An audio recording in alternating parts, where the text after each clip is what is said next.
dar inicio a la última plática del día de hoy, muchachos, a cargo del doctor Víctor Castellanos, investigador de la Universidad Juárez Autónoma de Tabasco.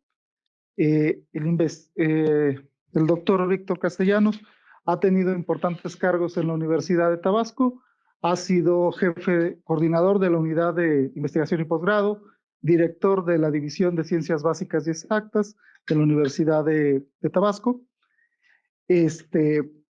investigador, profesor investigador, miembro del Sistema Nacional de Investigadores, ha realizado diversas estancias de investigación en varios países, Canadá, Estados Unidos, Alemania, Costa Rica, Colombia, entre otros. Una larga trayectoria como investigador y ahora nos viene a hablar de modelación matemática como herramienta para el análisis de la organización de las comunidades. Muchas gracias por aceptar la conferencia, Víctor, y son todos tuyos. Ok, muchas gracias. A ver, permítame un segundo.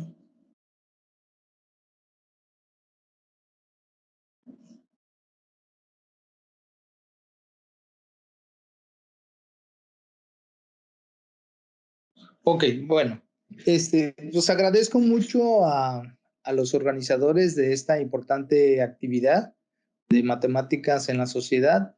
Creo que es un tema bastante importante para que la comunidad, para que la sociedad en general conozca lo que se hace en matemáticas, ¿no?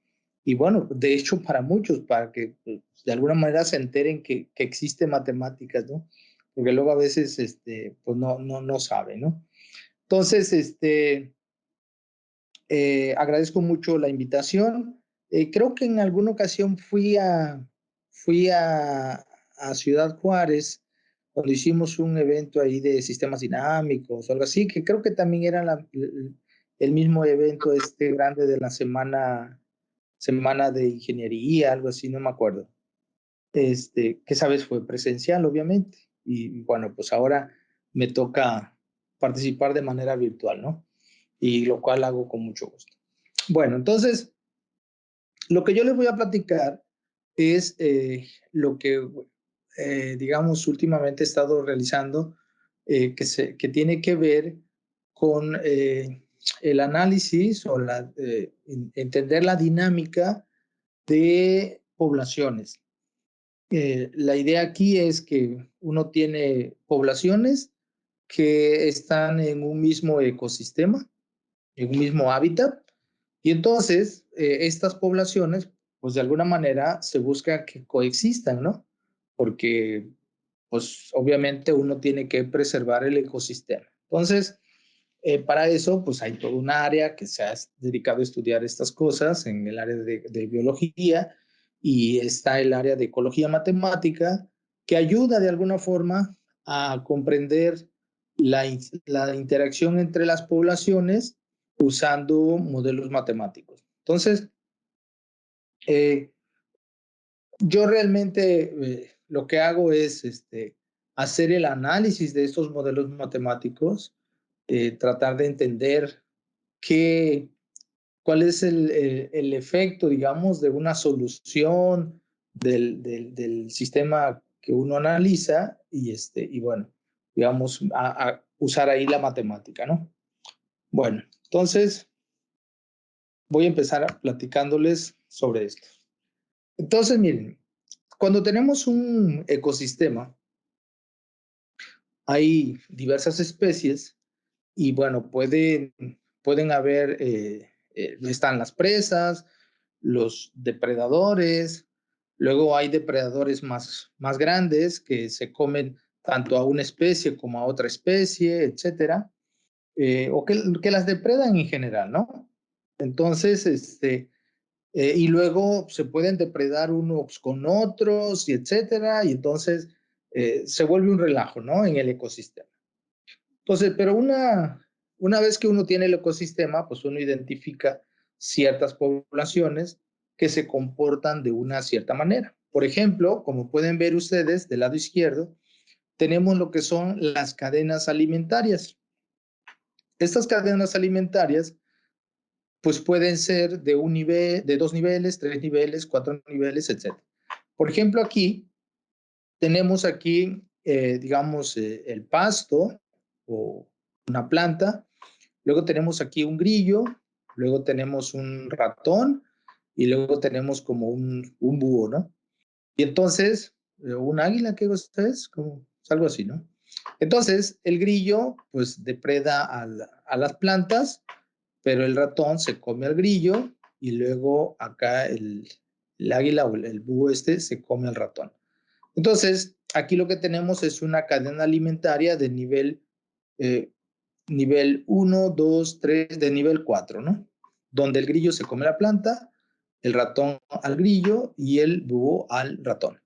Entonces, ese procedimiento se puede modelar, o más bien, esa interacción más bien, se puede modelar usando matemáticas. Eso, bueno, pues ustedes ya lo saben, ¿no? Y entonces, una cosa que quiero mostrarles y que quiero que les quede claro a los muchachos es lo siguiente. Para, para entender, para comprender y para hacer una investigación de este estilo, digamos, donde luego se resuelven problemas que obviamente que no tienen solución, luego la matemática que se necesita es la elemental. Y ustedes van a ver aquí, en lo que yo les voy a platicar, cuántas cosas se hacen y lo único que se necesita es saber el concepto de derivada, el concepto de integrar, pero sobre todo álgebra lineal. ¿Ok? Álgebra lineal. Entonces, y de álgebra lineal, pues los conceptos básicos, como son valores propios, vectores propios, cambios de base y ya.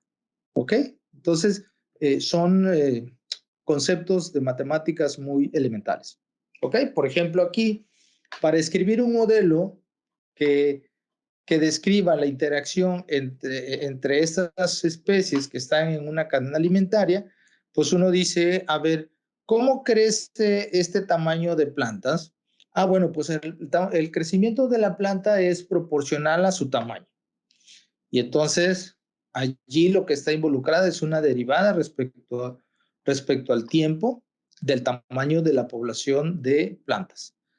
¿Ok? Y entonces, si va a crecer, pues entonces esa derivada tiene que ser positiva, ¿no? ¿Ok? Ah, bueno, pero dice, pero es que resulta que esas plantas se las come el grillo. Entonces, cada vez que el grillo encuentra una planta, se la come y por lo tanto, el crecimiento de la planta va a disminuir. ¿Y cómo va a disminuir? Pues va a disminuir de manera proporcional a los encuentros de los grillos con las plantas. Dice uno, bueno, entonces si hay demasiados grillos, pues se van a acabar a las plantas y entonces, pues no sé, algo puede pasar. Pero resulta que ahora los grillos se encuentran con los ratones y entonces los ratones se comen a los grillos y entonces, ¿cómo crece la población de grillos? Pues disminuye, dice que disminuye, híjole, a ver, tengo que apagar esto porque, porque si no van a estar aquí hablándome. Hola, estoy en una conferencia, luego le marco, ¿sale?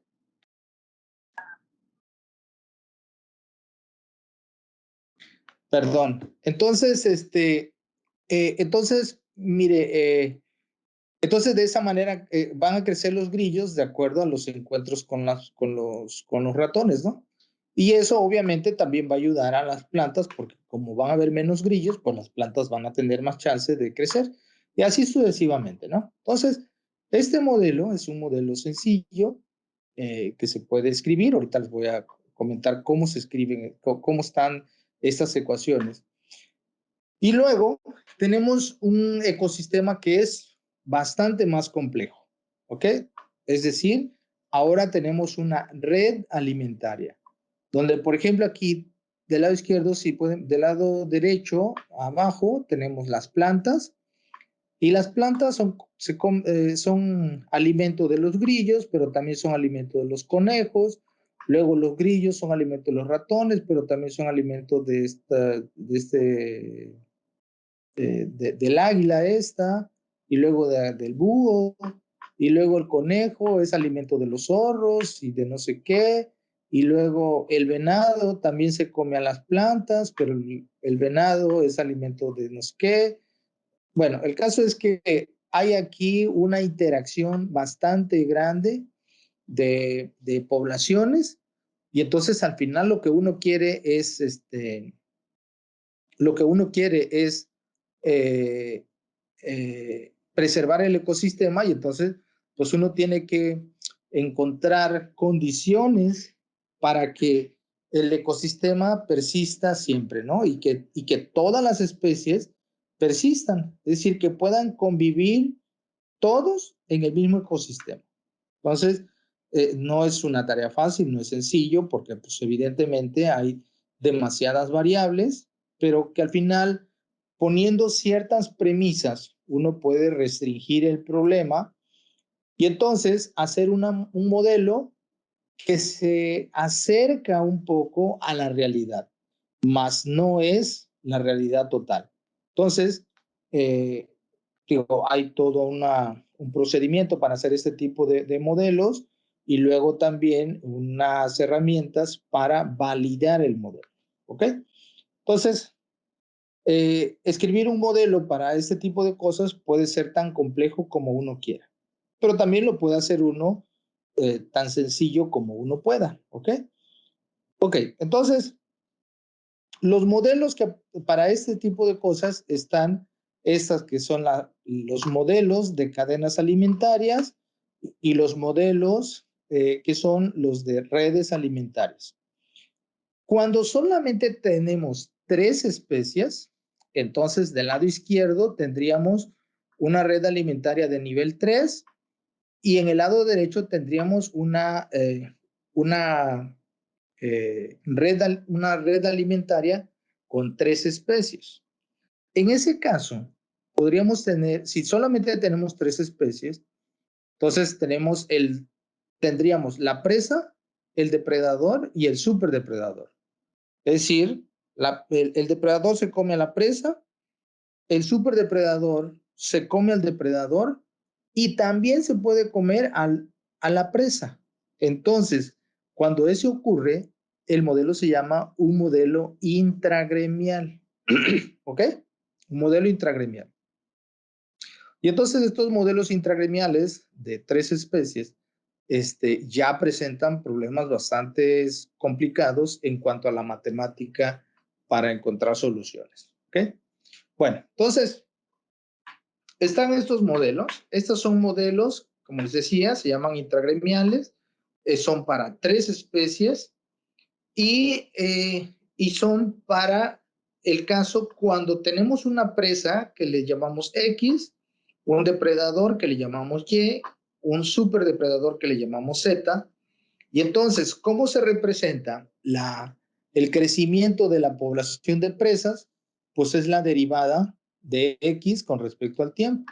Entonces dice, bueno, el crecimiento de la presa aumenta de manera proporcional a su tamaño, donde la proporcionalidad es una función h que depende de x, que depende también del tamaño. Y luego disminuye cuando la presa se encuentra con el depredador y. Y también va a disminuir cuando la presa se encuentra con el superdepredador z. Entonces, esta sería la ecuación que me representa el crecimiento de la población X, ¿ok? Que en este caso es la presa. Luego, la población de depredadores. Dice, mira, pues el crecimiento de población de la población de depredadores, pues igualmente es una derivada y va a crecer de acuerdo a los encuentros que tiene con la presa, la que tiene acá arriba. Evidentemente, ¿verdad? Porque si tiene alimento, entonces el depredador pues crece. Pero va a disminuir cuando tenga encuentros con el superdepredador. Y entonces es este término que está aquí con el signo negativo. Y luego Y luego aquí en realidad debía haber puesto una constante, porque cuando el depredador está solito, es decir, si no tiene alimento, pues entonces también se muere. Entonces, este sería el término cuando el depredador está solito. Entonces, aquí esta función mu1 de YZ debería ser una constante. ¿Ok? Y luego, ¿cómo crece el superdepredador? Ah, pues como el superdepredador se come a la X y se come a la Y, entonces, pues va a crecer de acuerdo con los encuentros con X y va a crecer de acuerdo con los encuentros de Y. Y luego va a disminuir cuando esté solito. ¿Ok? Entonces, ese es un modelo muy sencillo, se llama el modelo tipo Gauss. Y luego están otros modelos, como por ejemplo el modelo tipo Tanner, que básicamente las primeras dos ecuaciones son la misma que en el tipo Gauss, pero el crecimiento del superdepredador ahora está limitado por esta cantidad que está aquí, que tiene que ver con el tamaño poblacional de las presas y los depredadores. ¿Ok? Entonces, por ejemplo, aquí si el tamaño de la población de setas es mayor que este número que está acá abajo, pues entonces Z punto empieza a disminuir. Y si es menor, pues entonces crece, ¿no? Entonces, estos modelos son bastante adaptativos a este tipo de problemas. ¿Ok?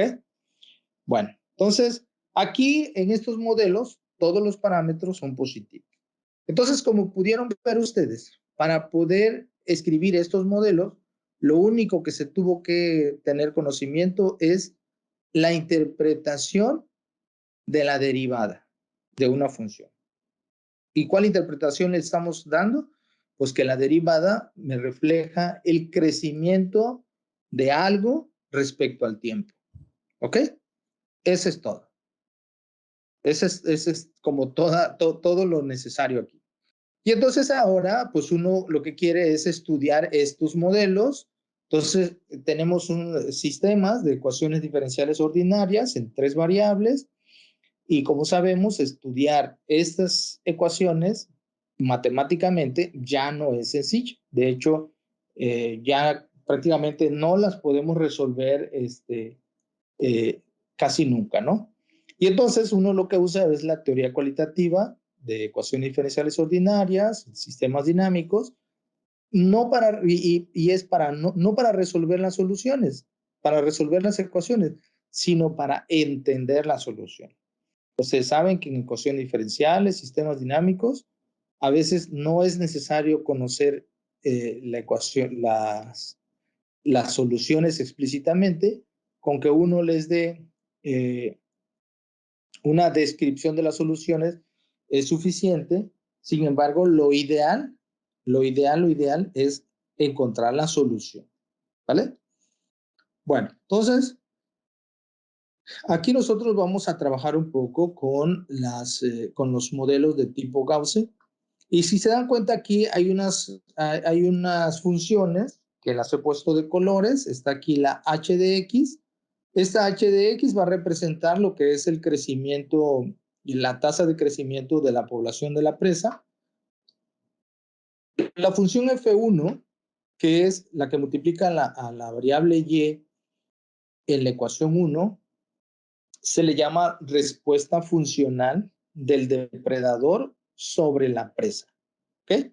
Y eso allí está como almacenado el consumo per cápita del depredador sobre la presa.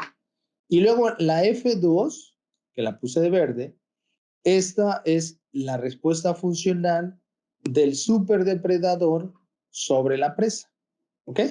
Esta función que está aquí también aparece acá multiplicada por una constante porque no todo lo que consume el depredador se traduce en crecimiento de la población del superdepredador. Y luego aquí tenemos la función F3, que en este caso es la respuesta funcional del superdepredador sobre la presa, sobre el depredador, perdón. Y esta F3 también aparece acá. Entonces tenemos aquí 4 funciones. La μ1 y la μ2 en principio son constantes. ¿Qué es? La tasa de crecimiento de la presa, la respuesta funcional del depredador sobre la presa, la respuesta funcional del superdepredador sobre la presa y la respuesta funcional del superdepredador sobre el depredador. ¿Ok? Entonces, digamos, esas funciones son muy importantes. Y entonces, bueno, aquí uno describe cómo son estas funciones. Pues aquí lo que se quiere es que, por ejemplo, la tasa de crecimiento de la presa, pues tiene que empezar en un valor positivo y tiene que decrecer. En este caso, si calculas la parcial respecto a X, tiene que ser negativo. Y luego F1 es la respuesta funcional del depredador, F2, F3 son las respuestas funcionales del depredador y satisface lo siguiente. Aquí debe ser superdepredador, acá. Bueno, y satisface esto, ¿ok? Entonces, para fines prácticos, aunque allí están escritos de manera matemática, geométricamente, lo que son esas funciones, ahorita se los voy a mencionar. Entonces, el modelo trófico es cuando tenemos que la F2 es 0, la μ1 y la μ2 híjole, ¿cómo se llama? Es constante, ¿ok? Y entonces se obtiene lo siguiente. Entonces, si del modelo de acá nosotros hacemos que esta F2 es 0, si la F2 es 0, entonces lo que tenemos es que este término aquí se hace 0 y acá también, ¿no? Y entonces nos queda este modelo que está aquí, ¿ok? Entonces, eso es para la red alimentaria de nivel 3. Y entonces las respuestas funcionales de Holding pueden ser de este estilo. La Holding 1 es una función que tiene una forma de este estilo, cóncava hacia abajo. La Holding 2 es una que es cóncava hacia arriba y luego es cóncava hacia abajo y termina en un cierto nivel acá. Y luego la Holding 4 es una que empieza aquí como Holding, bueno, en realidad empieza de esta manera, ¿no? Empieza en 0, crece y luego empieza a disminuir y luego se va hacia infinito acercándose a 0. Esas son las 3 formas de las funciones F1, F2 y F3. ¿Vale? Entonces, para cada combinación de esas funciones, pues uno desea analizar el modelo que tenemos allá. ¿Ok? Entonces, para ser prácticos, uno dice, bueno, primero la tasa de crecimiento de la presa, pues puede ser de este estilo, que en ese caso sería un crecimiento lineal, y luego la otra que sería el modelo malthusiano, que sería de tipo logístico. Y luego las respuestas funcionales de tipo 2, 3 y 4. Y la forma de las funciones se puede escribir de esa manera. ¿Vale?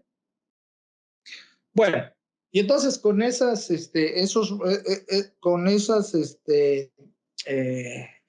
modelo de cadena alimentaria de nivel 3 se ha estudiado bastante. Aquí en la universidad tenemos un grupo de colegas que han estado trabajando en esto como desde el 2015, 2016, y se ha avanzado muchísimo, mucho, mucho, mucho, mucho. Aquí les presento como un resumen de lo que se ha hecho. Por ejemplo, les decía que aquí había que combinar, ¿no? De las respuestas funcionales, hacer combinaciones. Cuando es tipo 2, tipo 3. Tipo 2, tipo 4. Tipo 3, tipo 4. Tipo no sé qué, tipo 4, tipo 2, porque luego también depende si, luego no es simétrico, pues, ¿ok? Entonces son estas combinaciones. Entonces aquí ponemos del lado izquierdo las Holding y del lado derecho también las Holding.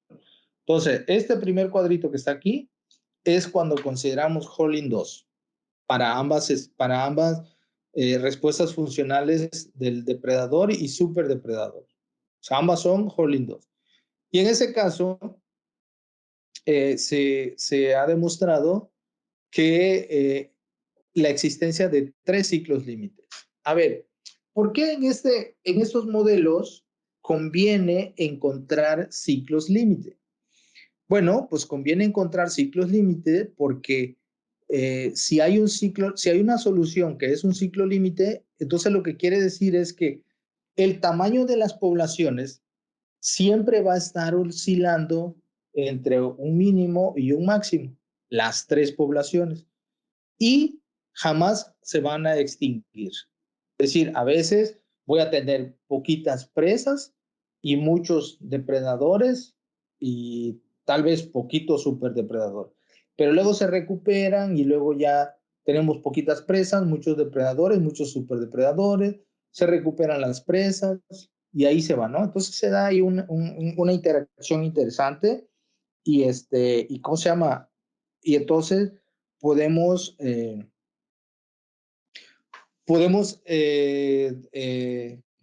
asegurar que las poblaciones van a coexistir, ¿vale? Entonces, en este caso, pues se encuentran ciclos límites y entonces bajo las condiciones que se establecen en el análisis, el sistema coexistiría en todas las especies, ¿no? Luego, por ejemplo, si tomamos Holding 2 y Holding 3, pues ahí, por ejemplo, dice que hay 3 puntos de equilibrio.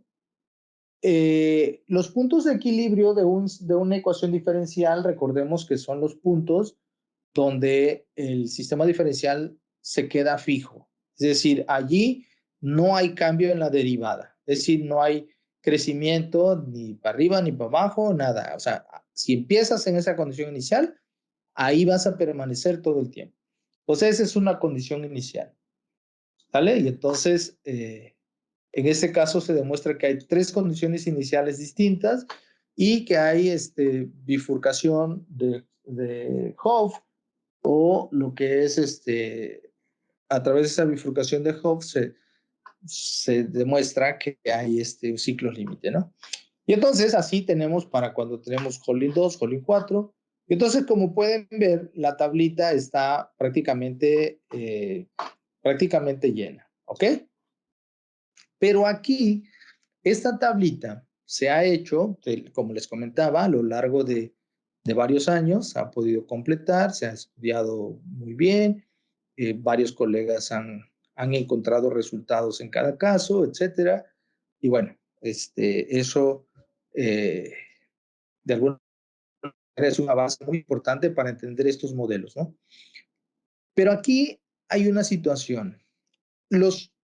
¿Cómo son los puntos de equilibrio de una ecuación diferencial?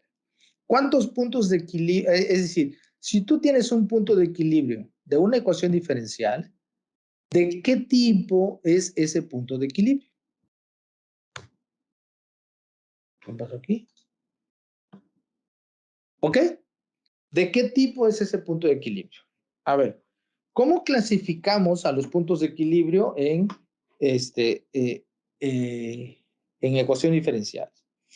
Pues una vez que tenemos el punto de equilibrio, lo que hacemos es aproximación lineal en el punto de equilibrio, encontramos la matriz de su aproximación lineal y le calculamos los valores propios a esa matriz, ¿ok? Y entonces tenemos lo que es un punto de equilibrio hiperbólico. ¿Y qué cosa es un punto de equilibrio hiperbólico? Pues es cuando la parte real de los valores propios de la aproximación lineal en el punto de equilibrio es distinta de cero. Ese es el punto de equilibrio, digamos, más sencillo de analizar. Porque si es hiperbólico, pues ustedes conocen lo que se llama el teorema de Harmat-Grothman, que dice que localmente la dinámica alrededor del punto de equilibrio se comporta como la dinámica de un sistema lineal que viene siendo la aproximación lineal. Entonces digo, eso es muy sencillo y ya luego uno dice si es un punto de equilibrio que es estable, inestable, tipo centro, tipo silla y no sé qué, y bla, bla, bla. ¿Ok? Bueno, entonces es el hiperbólico, se estudia fácilmente. Y luego tenemos el no hiperbólico.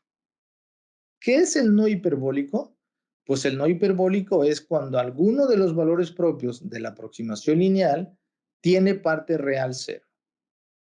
¿Ok? O sea, con uno de los valores propios que tenga parte real cero, pues entonces ya el punto de equilibrio no es hiperbólico. ¿Ok? Y en ese caso, lo que quiere decir entonces es que ya el análisis o el teorema de Harman-Grossman que tenemos, pues ya no nos sirve, porque ya no me da información. Entonces, empezamos a analizar por casos, ¿no? Por ejemplo, en el caso de 3 ecuaciones, tú dices, bueno, si tengo 3 ecuaciones, entonces la aproximación lineal en el punto de equilibrio va a ser una matriz de 3 por 3, real. Y si es de 3 por 3 real, entonces, pues a fuerzas debe tener un valor propio real. ¿Ok? A fuerzas tiene un valor propio real. Y luego puede tener un par de valores propios complejos. ¿Ok? Que son, de hecho, uno conjugado del otro.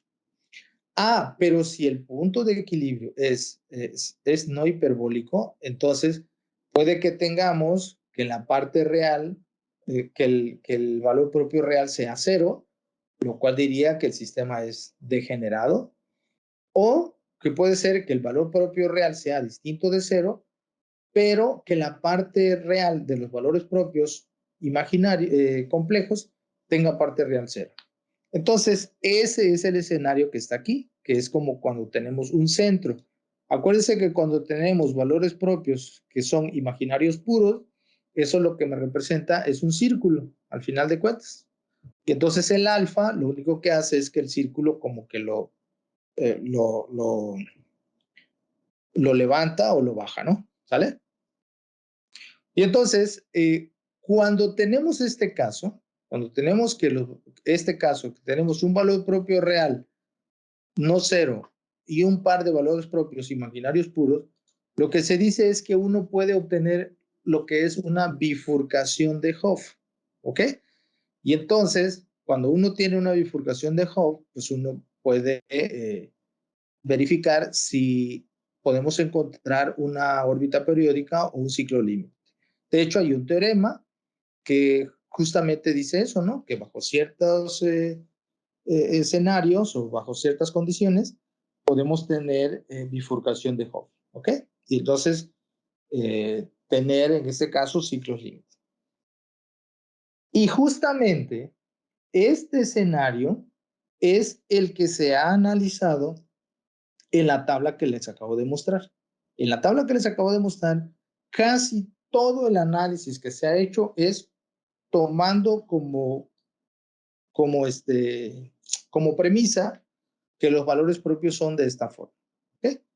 Entonces, cuando los valores propios son de esta forma, pues hay un procedimiento, hay una técnica para analizar la dinámica. Eso ahorita se las voy a comentar. Pero entonces nos queda un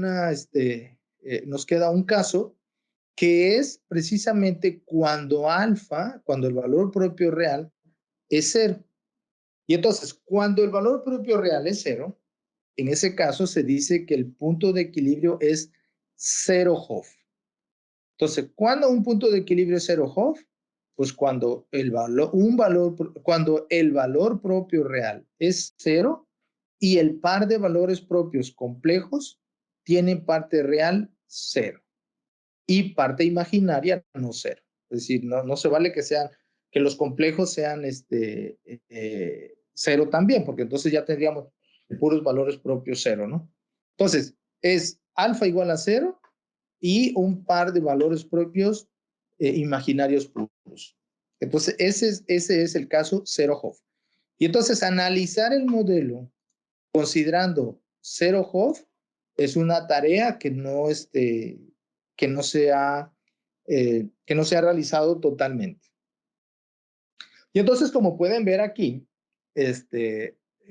la herramienta matemática aquí es solamente consideraciones de álgebra lineal, ¿vale? Bueno, entonces, En el caso, de cuando tenemos que uno de los valores propios es real y es distinto de cero, y el par de valores propios imaginarios puros son esos, para demostrar y para verificar si hay bifurcación cero-Hopf y ver si hay si hay ciclos límite, lo que se ha usado es lo que se llama el primer coeficiente de Lyapunov. Entonces, para aplicar el primer coeficiente de Lyapunov, lo que se hace es lo siguiente. Primero, lo que se debe hacer es dar condiciones sobre los parámetros para garantizar la existencia de un punto de equilibrio en el octante positivo. Es decir, encontrar un punto CEP que le llaman. Es un punto de equilibrio de coexistencia. El paso 2 es calcular la aproximación lineal y forzar que se tengan valores propios de los que queremos, de este estilo, ¿ok? Donde alfa es distinto de cero. Luego, hay que identificar un parámetro de bifurcación y luego usar la fórmula de Kuznetsov. Esta fórmula está escrita para un sistema de ecuaciones diferenciales de esta forma. Aquí lo único que se ha hecho es escribir el sistema diferencial que se tiene arriba como su desarrollo en serie de Taylor, ¿no? Y entonces el primer coeficiente de Lyapunov, que se llama L1, es este número que está aquí. Es este numerote que está aquí. Este es un número real, ¿ok? Porque pues, aunque todo lo de aquí es un número complejo, todo lo que está aquí adentro, pues nos quedamos únicamente con la parte real de ese número complejo y lo dividimos sobre 2W. Y entonces, si este primer coeficiente de Lyapunov es distinto de cero, entonces lo que se dice, bueno, y aparte hay que probar otra cierta condición, que se llama la condición de transversalidad. Pero si este número es distinto de cero, entonces tendríamos una bifurcación de Hopf. Y entonces, al tener una bifurcación de Hopf, lo que se tiene al final de cuentas es que hay una órbita periódica, y si este coeficiente de Lyapunov es negativo, entonces la órbita periódica es estable, y si es positivo es inestable. ¿Ok? Entonces, con estos simples pasos, uno puede ver si el sistema si tiene órbitas periódicas o no, ¿vale? Y es álgebra lineal. Ahora, la pregunta es, la familia de estos modelos, los que estamos analizando, ¿tienen un equilibrio cero-Hopf en el octante positivo? Si lo hubiera, ¿existe un ciclo límite bifurcando de este punto de equilibrio cero-Hopf? ¿Es posible calcular explícitamente el ciclo límite? Fíjense que aquí es donde aquí es a donde, digamos, yo he centrado el último trabajo que he escrito con un profesor de España, con el profesor Jaume Gibre, es precisamente en esta parte. ¿Ok? Nos agarramos el punto de equilibrio cero Hopf, y luego usamos una técnica que se llama el método del promedio, y hemos podido calcular explícitamente las ecuaciones paramétricas del ciclo límite que aparece después de la bifurcación. Eso, créanme, no es algo trivial. No, usualmente no se dan estas ecuaciones, porque como les decía, es muy difícil poder resolver el sistema. Con esta técnica del método del promedio, lo que se hace es aplicarlo aquí y encontrar una expresión explícita de ese ciclo límite, pero en realidad, al final de cuentas, es una aproximación. ¿Ok? Bueno, entonces creo que ya, ya casi tengo que terminar, creo. No sé a qué hora termino. Unos 5, 10 minutos a lo mucho, Víctor. Ok, 10 minutos. Me voy a ir rápido de aquí. Espero que aquí ya les haya quedado claro cuál es el tipo de problemas, y luego también que los conceptos matemáticos que hemos estado manejando son única y exclusivamente álgebra lineal. ¿Sale? Entonces, estamos en esta categoría de los puntos de equilibrio cero Hopf, que es cuando tenemos un valor propio real cero y parte real de los otros dos valores propios complejos también con parte real cero. ¿Ok? Entonces, para esto hay una técnica que se llama el método del promedio. Aquí yo les voy a mostrar rápidamente lo que es el teorema del promedio de segundo orden. Otra vez, uno tiene un sistema de ecuaciones diferenciales, una serie de Taylor, y luego estas funciones tienen ciertas propiedades, la F1 y la F2. Por ejemplo, tienen que ser periódicas en la primera variable, tienen que ser localmente en Lipschitz. La R esta que está acá, que es el resto, digamos, tiene que ser diferenciable respecto a epsilon. Y luego se definen estas variables, estas funciones, perdón, que se llaman las funciones promediadas, que no es más que calcular la integral de 0 a t de F1, de las funciones F1 y F2. Como estas funciones F1 y F2 son t periódicas, pues calculamos su integral de 0 a t y dividimos entre t, y a esa se le llama una ecuación promediada, y esta es la otra ecuación promediada, pero de esto, ¿no? ¿Ok? Ah, caray, ¿qué pasó aquí?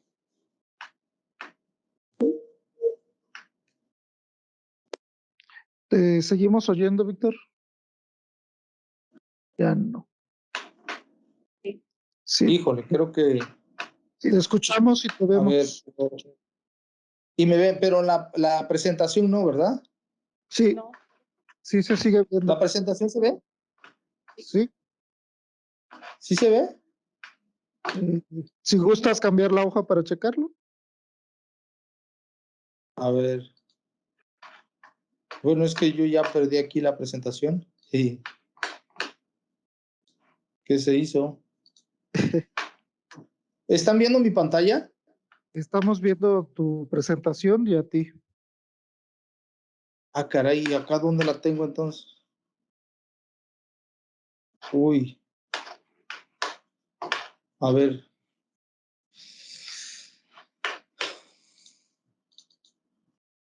Ahí está. Ya regresé, ¿verdad? Sí, Ok, aquí la estoy viendo ya. Ok. Bueno, entonces les decía, entonces esta es la otra función promediada. Y luego hay ciertas consideraciones allí, y entonces el método del promedio lo que dice es que si tomamos una epsilon muy pequeña, entonces hay una solución periódica del sistema, de tal manera que en t igual a 0 tiene un valor a epsilon, ¿no?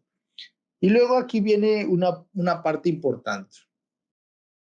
Aquí tenemos una función z, que es esta que está aquí, que satisface esto. Y más aún, esta función z se puede escribir de esta manera, así como está acá. ¿Ok? Y entonces, una solución de esta función z que está aquí, una solución igual a 0 de esta, ¿ok? Una solución z de esta función al tiempo t da condiciones iniciales para una solución periódica del sistema 1. Es decir, si yo resuelvo esta función z de z.epsilon igual a 0, entonces esa solución me va a dar una condición inicial para obtener una órbita periódica de periodo t. Entonces, los ceros simples de F1, cuando F1 no es 0, dan lugar a órbitas periódicas. En el caso que la función F1 es idénticamente 0, entonces las soluciones de F2 dan las soluciones periódicas del modelo. ¿Ok? Y luego la estabilidad del ciclo límite, en este caso asociado a esa condición inicial, a esa solución, es controlado por la matriz jacobiana de esa función.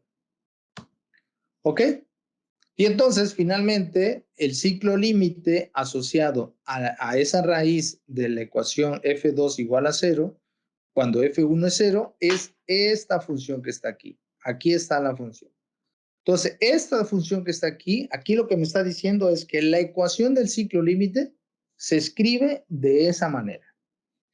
¿Sale? Entonces, es un resultado súper importante, ¿ok? Porque te da la forma de encontrar la expresión analítica del ciclo límite. Entonces, aquí ponemos un ejemplo. Vamos a poner la H, la F, etcétera. Aquí estamos pensando en un Holling 3,3. El sistema es este. Luego, el análisis que hacemos es primero buscar los puntos de equilibrio en el octante positivo, verificar que el punto de equilibrio es 0 Hopf, y entonces si lo es aplicar el método del promedio. Y entonces, ¿cómo aplicamos el método del promedio? Pues primero, como les decía, es identificar si el punto de equilibrio es 0 Hopf.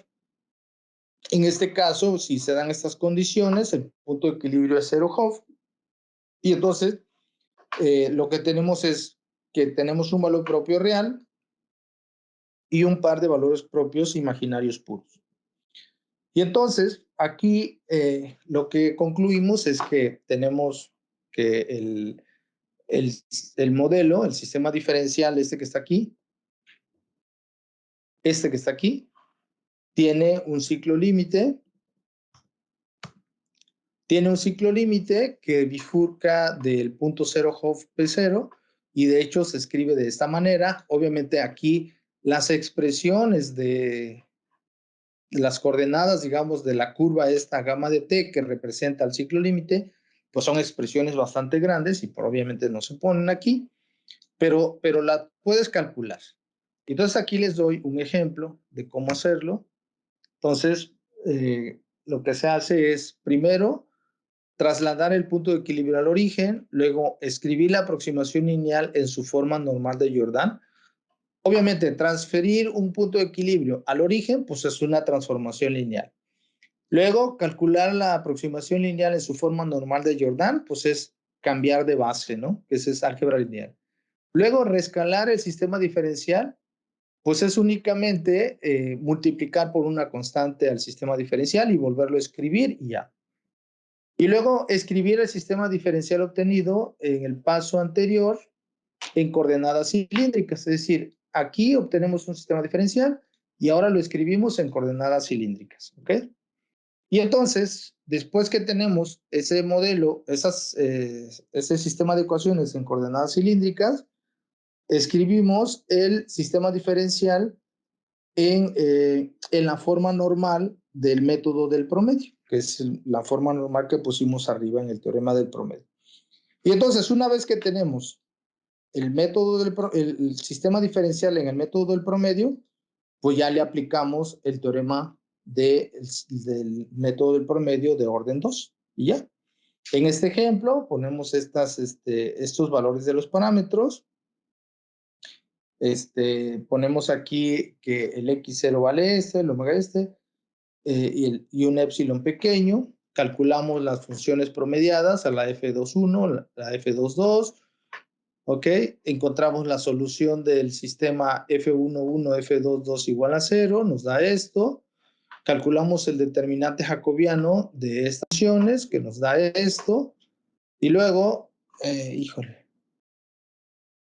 Y luego los valores propios de la matriz jacobiana son estos que están aquí, de la matriz jacobiana. Y entonces, como los valores propios de la matriz jacobiana de estas dos funciones, F2,1 y F2,2, son negativos, entonces el punto de equilibrio, el ciclo límite es estable. Y luego aquí están escritas explícitamente las ecuaciones del ciclo límite. Obviamente, como es una curva en R3, pues eso se escribe de esta manera, ¿no? X de t, Y de t y Z de t. Y entonces, esta X de t, Y de t, Z de t, pues es el gamma 1, gamma 2 y gamma 3. Y aquí está. Y entonces, para dibujar el ciclo límite, pues lo hacemos precisamente graficando esas ecuaciones de allá arriba, estas que están acá, graficando estas ecuaciones. Pero obviamente, como esto es una aproximación a la solución, pues luego podría variar un poquito dependiendo del tamaño del épsilon que estamos tomando. En este caso se ve la órbita periódica muy bien. Bueno, y entonces esa es la técnica que se usa para analizar estos modelos. Por ejemplo, aquí la conclusión sería que el sistema, el modelo que hemos analizado bajo las condiciones que hemos colocado, tiene una órbita periódica atractora y por lo tanto quiere decir que bajo esas condiciones el ecosistema va a persistir, las especies no se van a extinguir y van a, y van a poder sobrevivir ambas, ¿no? Y convivir entre ellas. Ok, muchas gracias.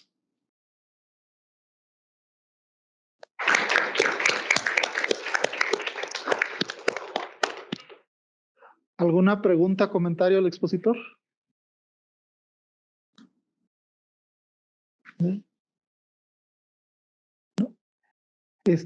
Un comentario, Víctor. Sí, dime.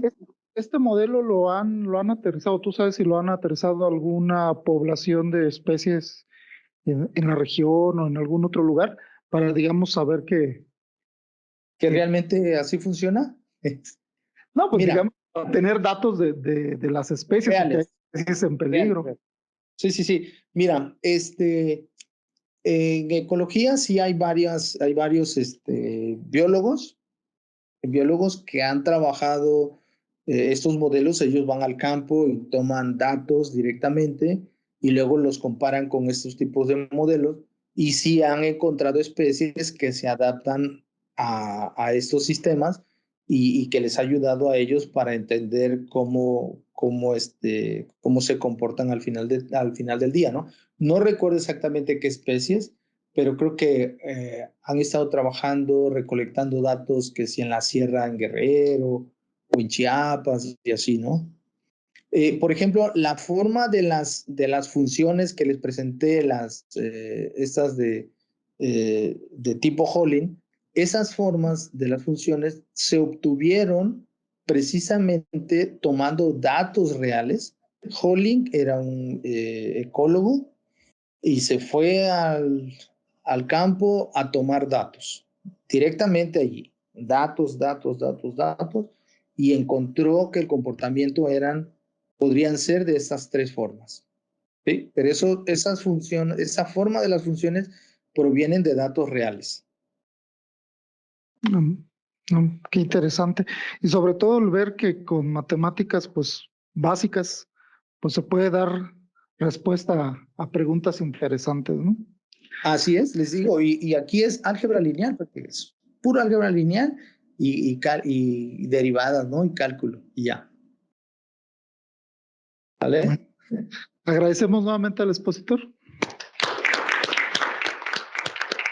Dejo de compartir. Perdón, ¿no te escuchamos?